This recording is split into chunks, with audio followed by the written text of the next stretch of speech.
नमस्कार दोस्तों, मैं कर्मवीर धुरंधर आप सभी का स्वागत करता हूं। सबसे पहले आप सभी को मकर संक्रांति, लोहड़ी व देश के विभिन्न क्षेत्रों में मनाए जाने वाले विभिन्न त्योहारों की हार्दिक शुभकामनाएं। हमने एक सीरीज का आरंभ किया था जिसमें जोशीमठ के ऐतिहासिक व सांस्कृतिक महत्व की हम लोगों ने चर्चा की थी और आज के इस क्लास में हम लोग जोशीमठ के ज्योग्राफिकल रीजन्स को देखेंगे, क्षेत्रों को देखेंगे। ठीक है दोस्तों, सबसे पहले हम लोग जोशीमठ के जो है ज्योग्राफी को देखते हैं। जोशीमठ कहाँ स्थित है? यह भारत के उत्तराखंड राज्य में स्थित है, उत्तराखंड स्टेट में स्थित है।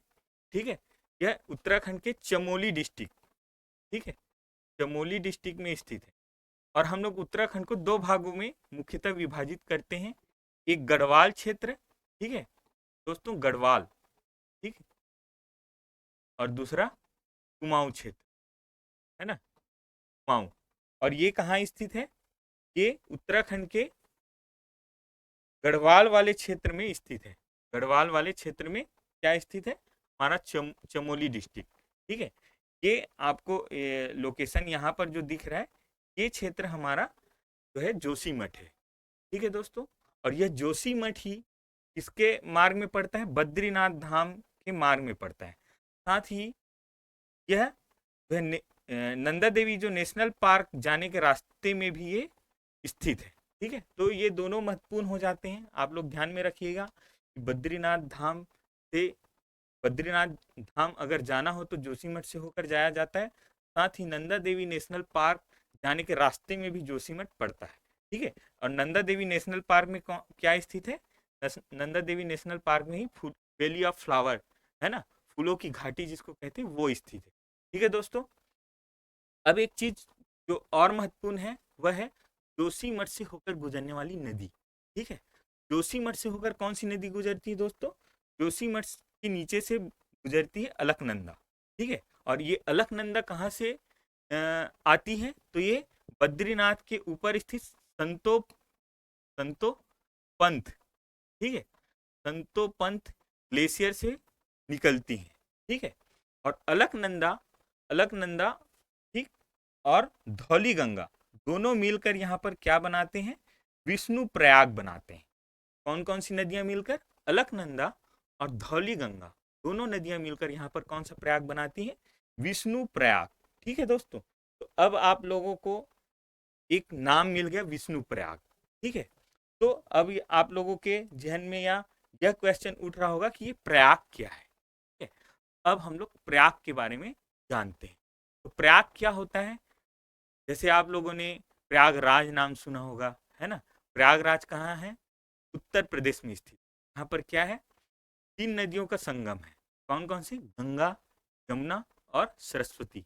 ठीक है, तो तीनों नदियों के संगम को क्या कहा गया है? प्रयागराज कहा गया। ऐसे ही नदियों के संगम को अपन नदियां यानी कि दो या दो से अधिक नदियां जहां पर मिलती हैं उसे क्या कहते हैं?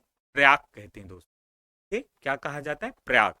ऐसे ही उत्तराखंड में विभिन्न नदियों के संगम में 5 प्रयाग स्थित है। ठीक है, 5 प्रयाग। तो उत्तराखंड में इसीलिए पंच प्रयाग बहुत प्रमुख है, पंच प्रयाग। ठीक है दोस्तों, तो उत्तराखंड में कौन कौन से पंच प्रयाग हैं? एक हो गया विष्णु प्रयाग, है ना, एक विष्णु प्रयाग, एक नंद प्रयाग, कर्ण प्रयाग, रुद्र प्रयाग और देव प्रयाग। आप लोग यहाँ इस पिक्चर में देख ही रहे होंगे, यहाँ पर दो नदियों का संगम है, जैसे ये, है ना, यहाँ पर दो नदियां आ रही हैं, है ना। ये देव प्रयाग का पिक्चर है, ये रुद्र प्रयाग का पिक्चर।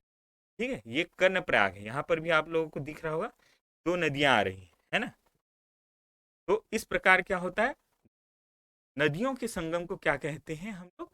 प्रयाग कहते हैं दोस्तों। ठीक है, तो अब हम लोग आगे बढ़ते हैं, पंच प्रयाग के बारे में जानते हैं। आप लोगों ने प्रयाग को समझ लिया है। प्रयाग क्या होता है? दो नदियों का संगम होता है, दो या दो से अधिक नदियों का संगम होता है। अब हम लोग उत्तराखंड में पाए जाने वाले पंच प्रयाग यानी 5 प्रयागों के बारे में जानेंगे। हम लोगों ने पहले ही डिस्कस कर लिया है विष्णु प्रयाग के बारे में। विष्णु प्रयाग कौन कौन सी नदियों का संगम में स्थित है? विष्णु प्रयाग है अलकनंदा और धौली गंगा के संगम में स्थित है। ठीक है, यह कहाँ है? जोशीमठ के नीचे स्थित है। ठीक है, तो ये हो गया हमारा, क्या हो गया, विष्णु प्रयाग। अब अलकनंदा और धौली गंगा मिलके अलकनंदा नदी ही आगे बढ़, मतलब मुख्य नाम, मुख्य नदी के रूप में अलकनंदा को जाना जाता है। अब अलकनंदा आगे बढ़ती है और इसके साथ आगे जाकर जब नंदाकिनी मिलती है, नंदाकिनी नदी, ठीक है, ठीक, यहाँ पर आप देख रहे होंगे नंदाकिनी, इधर हिंदी में बना हुआ है, इधर इंग्लिश में चीजें बनाई गई हैं, ठीक है। तो आप देख सकते हैं यहाँ पर अलकनंदा और नंदाकिनी जब मिल रही है, अलकनंदा और नंदाकिनी मिलकर क्या बनाती हैं, नंद प्रयाग बनाती है। क्या बनाती है दोस्तों, नंद प्रयाग, ठीक है, नंद प्रयाग। अब नंद प्रयाग में ये दोनों नदियां मिलती हैं, ठीक है। अब आगे फिर अलकनंदा बहती हैं और अलकनंदा जब पिंडर से मिलती, पिंडर गंगा, ठीक है, यहाँ पर पिंडर गंगा देख सकते हैं आप लोग, ये देख सकते हैं पिंडर गंगा, और अलकनंदा और पिंडर गंगा जब मिलती हैं तो जिस स्थान पर मिलती हैं तो क्या कहते हैं, कर्ण प्रयाग, ठीक है दोस्तों, वह स्थान क्या बनता है, कर्ण प्रयाग बनता है ना। अब कर्ण प्रयाग से आगे बढ़ते हैं और अलकनंदा जब भागीरथी से मिलती है, नहीं, अलकनंदा जब मंदाकिनी से मिलती है ना, अलकनंदा अब किससे मिल रही है, मंदाकिनी से मिल रही है, तो क्या कौन से स्थान बनता है, रुद्रप्रयाग बनता है। अलकनंदा जब इससे मिल रही है मंदाकिनी से, और मंदाकिनी कहाँ से होकर निकलती है दोस्तों, मंदाकिनी होकर निकलती केदारनाथ धाम से, केदारनाथ के पास से, ठीक है। तो ये दोनों मिल जहां पर मिलती है उसको क्या कहते हैं, रुद्रप्रयाग कहते हैं। अब हम लोग देखते हैं गंगा का निर्माण, भारत की सबसे पवित्र नदी गंगा, धार्मिक महत्व रखने वाली गंगा का निर्माण कैसे होता है। यह होता है दो नदियों, अलकनंदा है ना, जिसके बारे में हम लोग अभी तक पढ़ते आ रहे हैं, अलकनंदा और अलकनंदा है ना,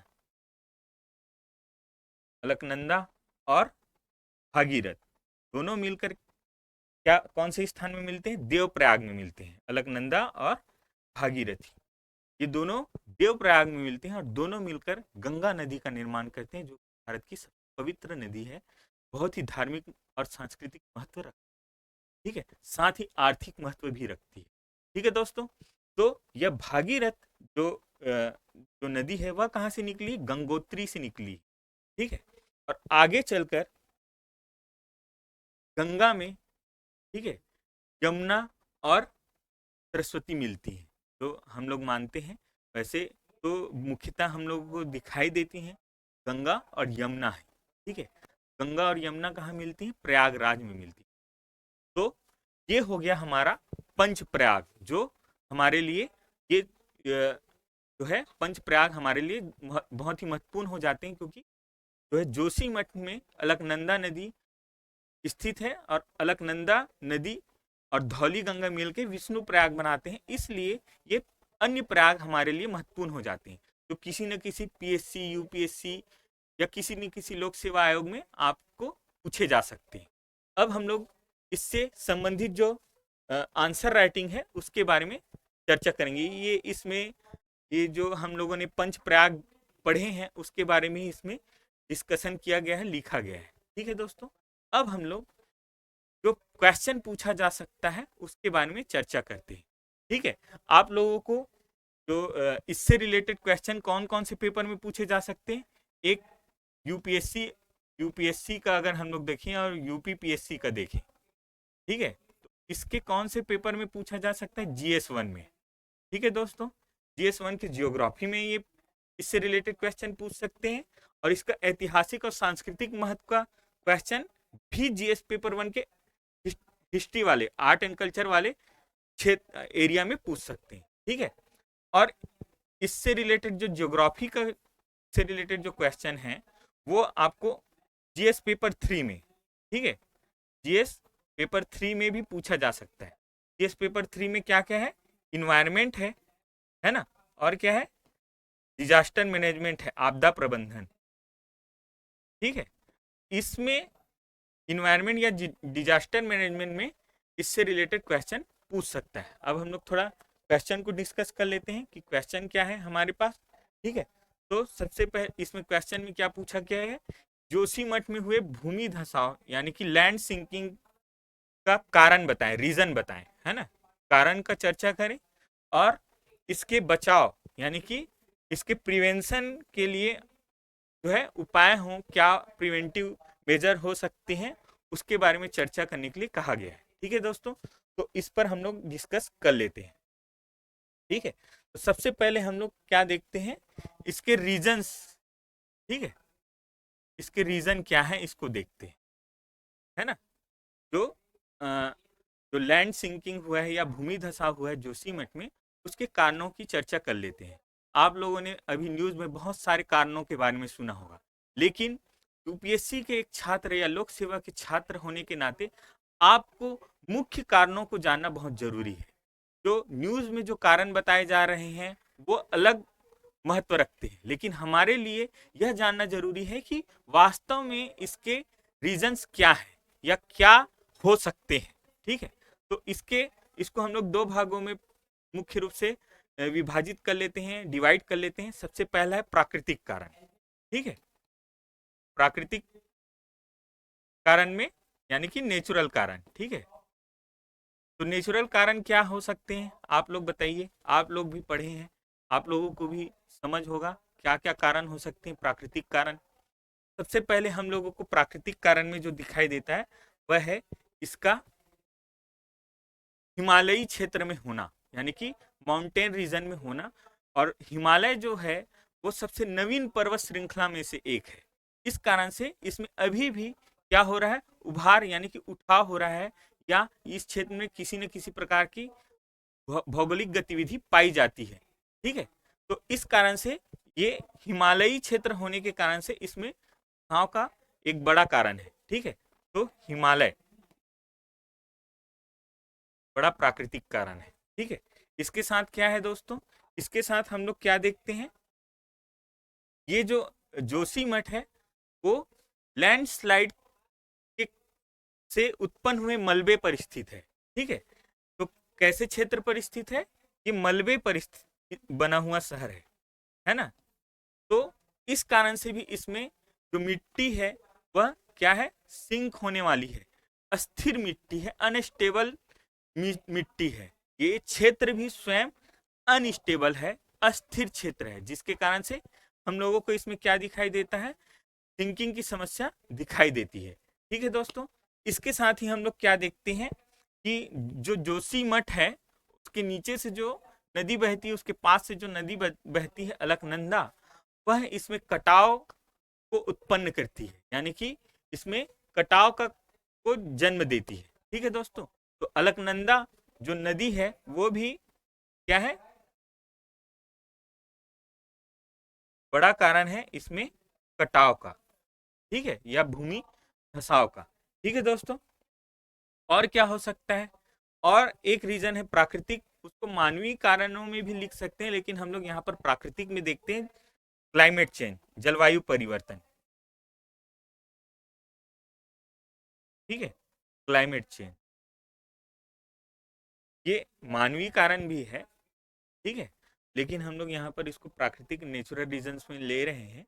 ठीक है, क्लाइमेट चेंज के कारण से क्या हो रहा है, ग्लेशियर आदि पिघल रहे हैं। ठीक है दोस्तों, ग्लेशियर पिघलने के कारण से क्या हो रहा है, वहां पर जो है जो नदियों का जल स्तर बढ़ रहा है, और उसमें उसके कारण से क्या हो रहा है, उस क्षेत्र में नदी यानी कि नदियों में या ये जोशीमठ है उस क्षेत्र में पानी का जो बहाव है वो बढ़ रहा है और पानी की मात्रा बढ़ रही है। इसके कारण से वो बहुत सारे भूमि कटाव के कारण भूमि जो इसका लैंड है उसमें कटाव की समस्या उत्पन्न हो रही है। ठीक है दोस्तों, अब हम लोग इसके क्या देख लेते हैं, मैन मेड कारण यानी कि मानवीय कारण को देख लेते हैं। ठीक है दोस्तों, मैन मेड कारण, मैन मेड रीजंस। ठीक है, मैन मेड रीजंस में हम लोग क्या क्या देखते हैं, मैन मेड रीजन में आप लोग एक तो सबसे पहला है शहरीकरण, शहरीकरण और जनसंख्या दबाव। ठीक है, पॉपुलेशन डेंसिटी। ठीक है, यानी कि यहाँ पर पॉपुलेशन की डेंसिटी बढ़ते जा रही है शहरीकरण के कारण से, है ना, अर्बनाइजेशन जिसको कहते हैं, अर्बनाइजेशन के कारण से यहाँ पर क्या हो रहा है, दबाव बढ़ते जा रहा है। ठीक है दोस्तों, एक हो गया अर्बनाइजेशन। और क्या रीजन है आप लोग बताइए, आप लोग भी सोच सकते हैं, बता सकते हैं, बताइए। दूसरा सबसे बड़ा कारण है डेवलपमेंट वर्क, ठीक है, विकास कार्य। क्या है? विकास कार्य, डेवलपमेंट वर्क। डेवलपमेंट वर्क में जैसे हम लोग देखते हैं रोड कंस्ट्रक्शन, है ना, रोड कंस्ट्रक्शन हो रहे हैं वहाँ पर बहुत अधिक मात्रा में। और क्या हो रहे हैं, और हम लोग वहाँ देखते हैं कि बहुत सारे जैसे टनल बनाए जा रहे हैं, है ना, ये भी बड़े रीजंस हैं यहाँ पर लैंड सिंकिंग के, यानी भूमि धसाव के। ठीक है दोस्तों, अब आगे बढ़ते हैं इसमें। और क्या रीजन हो सकता है? एक हो सकता है टूरिज्म, पर्यटन। ठीक है, टूरिज्म। टूरिज्म क्यों है? टूरिज्म के कारण से क्या होता है, जनसंख्या दबाव यहाँ पर बढ़ जाता है, लोगों का आना जाना, और वहाँ पर जो है विभिन्न प्रकार के डेवलपमेंट कार्य बढ़ जाते हैं, जिसके कारण से क्षेत्र पर बहुत ज़्यादा दबाव पड़ा। जैसे नंदा देवी जाने वाले लोग भी यहीं से होकर गुजरते हैं, है ना, नंदा देवी जाना है तो भी यहीं से होकर गुजरेंगे, जोशीमठ से। अब किसी को बद्रीनाथ धाम जाना है वो भी यहीं से होकर गुजरेंगे। और यह खुद जोशीमठ शंकराचार्य के द्वारा स्थापित प्रथम मठ होने के कारण से बहुत सारे लोग यहाँ पर पर्यटन के लिए आते हैं। तो यहाँ पर क्या हो गया, टूरिज्म के कारण से यहाँ पर दबाव बहुत अधिक बढ़ जाता है। और क्या रीजन हो सकते हैं इसमें? जैसे डिफॉरेस्टेशन, है ना, वी वनीकरण। ये विवनीकरण के कारण से क्या है, बहुत सारे पेड़ पौधे वन वहाँ पर काटे जाते हैं, और पेड़ पौधों के काटे जाने के कारण से लैंडस्लाइड बढ़ जाता है ना, नदियों का बहाव बढ़ जाता है, आपदा आने की यानी कि डिजास्टर आने की संभावना बहुत बढ़ जाती है। ये सब ऐसे कारण है जिसके कारण से जो है जोशीमठ में ये समस्याएं या यह डिजास्टर हमको दिखाई देता है। और भी कारण हो सकते हैं, ठीक है दोस्तों, जिसके बारे में आप लोग कमेंट कर सकते हैं। आप लोग बिल्कुल हमें बताइएगा कि क्या क्या और कारण हो सकते हैं इसके बारे में। ठीक है, अब हम लोग थोड़ा सा इसके बचाव के बारे में डिस्कशन कर लेते हैं कि इसके क्या समाधान हो सकते हैं, इसके प्रिवेंटिव मेजर्स क्या होने चाहिए। ठीक है, तो हम लोग बचाव के लिए क्या करेंगे, आप लोग बताइए, बचाव के लिए आप क्या करेंगे? जोशीमठ के बचाव, जोशीमठ को आपको बचाना है तो आप क्या कर सकते हैं जोशीमठ को बचाने के लिए? तो जोशीमठ के बचाव में सबसे पहले हम लोग ये देखेंगे कि वहाँ पर रहने वाले जो लोग हैं उनके जीवन को सबसे पहले, उनकी लाइफ सब हमारे लिए सबसे महत्वपूर्ण है। तो उनके लिए क्या करना, पुनर्वास, ठीक है, रिहेबिलिटेशन का काम करना, उनको पुनर्वास करना। ठीक है, उनको पुनर्स्थापित करना, पुनर्वास करना। फिर उसके बाद हम लोग क्या करेंगे, पुनर्वास करने के बाद हम लोग यानी कि रिहेबिलिटेट करने के बाद उस क्षेत्र को बचाने के लिए हम लोग प्रयास करेंगे। ठीक है, तो सबसे पहले हम लोग क्या करेंगे, प्रॉपर रिसर्च करेंगे, एक टीम बनाएंगे जो उस क्षेत्र के भौगोलिक यानी जियोग्राफिकल चीज़ों के बारे में रिसर्च करेगी और एक रिपोर्ट देगी। इसके बाद गवर्नमेंट किसी प्रकार का डिसीजन ले सके, निर्णय ले सके। ठीक है, तो एक क्या क्या करेंगे, हम लोग समिति बनाएंगे, है ना, समिति बनाएंगे या कमिटी, समिति या कमिटी, है ना, जो ये साइंटिफिक रिसर्च करेगी। ठीक है, क्या करेगी, साइंटिफिक रिसर्च करेगी,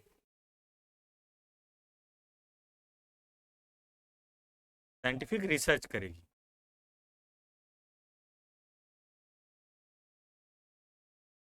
ठीक, तो साइंटिफिक रिसर्च करने वाली हम लोग कमेटी बनाएंगे। और क्या कर सकते हैं हम लोग, एक काम हम लोग ये कर सकते हैं कि जो एम सी मिश्रा कमेटी थी, है ना, एम सी मिश्रा कमेटी जो बनाई गई थी पहले, उसने जो रिपोर्ट दिया था, उस रिपोर्ट को हम लोग क्या कर सकते हैं, अभी क्रियान्वित कर सकते हैं, उसको लागू कर सकते हैं, या उसमें जो उपाय बताए गए थे उसको हम लोग क्या कर सकते हैं, लागू कर सकते हैं। ठीक है दोस्तों, और क्या कर सकते हैं, और इसके अलावा हम लोग क्या कर सकते हैं कि जो डेवलपमेंट वर्क है ना, इस इसको हम लोग क्या कर सकते हैं, इस पर अभी कुछ समय के लिए रोक लगा सकते हैं। तो डेवलपमेंट वर्क को रोका जा सकता है। इसके साथ हम लोग इसके बचाव के लिए हम लोग क्या प्लान करेंगे, इन्वायरमेंट फ्रेंडली प्रोग्राम बनाएंगे। ठीक है, जो हमारे डेवलपमेंट वर्क हैं वो कैसे होने चाहिए, इन्वायरमेंट फ्रेंडली होने चाहिए। तो हम लोग इन्वायरमेंट फ्रेंडली प्रोग्राम बनाएंगे। ठीक है दोस्तों, और क्या कर सकते हैं, आप लोगों ने सस्टेनेबल डेवलपमेंट अप्रोच का नाम सुना होगा। ठीक है, सस्टेनेबल डेवलपमेंट, एसडीजी आपने सुना भी होगा। एसडीजी सस्टेनेबल डेवलपमेंट गोल, जो कि यूनाइटेड नेशन के गोल हैं। इसके बारे में हम लोग करंट अफेयर वगैरह में चर्चा करेंगे। ठीक है, तो सस्टेनेबल डेवलपमेंट यानी कि सतत विकास। तो सतत विकास का मतलब क्या होता है कि पर्यावरण को बिना नुकसान पहुंचाए विकास के कार्यों को आगे बढ़ाना। तो इसी को ध्यान में रखते हुए हम लोग क्या कर सकते हैं, सस्टेनेबल डेवलपमेंट अप्रोच को आगे बढ़ा सकते हैं। सतत विकास अप्रोच, ठीक है, सस्टेनेबल डेवलपमेंट अप्रोच। ठीक है दोस्तों, तो हम लोग सस्टेनेबल डेवलपमेंट अप्रोच को इसमें अपना सकते हैं। ठीक है, तो ये हो गया हमारा क्या बोलते हैं कारण, तो हमने पहले देखा, और उसके बाद ये हो गया हमारे जो है बचाव के माध्यम या तरीके। ठीक है दोस्तों, इसमें आप लोग प्रॉपर इंट्रो भी लिख सकते हैं और कंक्लूजन भी लिख सकते हैं, यानी निष्कर्ष भी लिख सकते हैं। इंट्रो में जोशीमठ के बारे में बताते हुए 2-3 लाइन में आप लिख सकते हैं, और उसमें भूमि धसाव के बारे में चर्चा कर सकते हैं। और कंक्लूजन में आप लोग जो बचाव के जो तरीके हैं उसको ध्यान में रखते हुए एक प्रॉपर जो है एक प्रॉपर निष्कर्ष आप लिख सकते हैं, जिसमें बताएंगे कि अभी भी जो समय है इसके माध्यम से हम इसको, अभी भी बहुत सारे तरीके हैं जिसका उपयोग कर हम तो जोशीमठ में जो समस्या है उसका समाधान कर सकते हैं। उसको बताते हुए आप एक निष्कर्ष लिखेंगे। अब दोस्तों ये हो गया फर्स्ट पेपर, और थर्ड पेपर में पूछे जाने वाले प्रश्नों के बारे में चर्चा हो गई। अब मैं आप लोगों को एक प्रश्न दे रहा हूं जिसमें फोर्थ पेपर में क्वेश्चन पूछे जा सकते हैं। ठीक है, फोर्थ पेपर में जो क्वेश्चन पूछे जा सकते हैं इथिक्स से रिलेटेड, इथिक्स के केस स्टडी से रिलेटेड है ना, उस पर मैं आप लोगों को एक प्रश्न दे रहा हूँ, क्वेश्चन दे रहा हूँ। उसके बारे में आप उस पर आंसर लिखकर आप कमेंट कर सकते हैं। इसमें सबसे पहला जैसे क्वेश्चन मैं आप लोगों को बता रहा हूँ, आप लोग सुन लीजिए। इसमें क्वेश्चन ये है कि अगर आप चमोली डिस्ट्रिक्ट के डीएम हैं, ठीक है, आप क्या है चमोली डिस्ट्रिक्ट के डीएम हैं, और वहां पर जो है लैंड सिंकिंग यानी भूमि धसाव की समस्या उत्पन्न हुई है, भूमि धसाव की समस्या उत्पन्न हुई है। इसको ध्यान में रखते हुए आपके द्वारा वहां किस प्रकार के बचाव के कार्य किए जाएंगे, या किस प्रकार आप प्रियोरिटी बेसिस यानी कि प्रमुखता को ध्यान में रखते हुए आप किसे प्रियोरिटी बेसिस पर बचाएंगे, सबसे पहले आप किसको बचाएंगे, इसके बारे में प्रश्न है। जैसे आप किसको महत्व देंगे बचाने के क्रम में, सबसे पहले आप किन चीजों को महत्व देंगे, इसके बारे में आपको लिखना है। ठीक है दोस्तों, तो यहीं पर हम आज का यह वीडियो समाप्त करते हैं। ठीक है, आप लोग जो भी क्वेश्चन पूछे गए हैं उसका कमेंट जरूर कीजिएगा। धन्यवाद।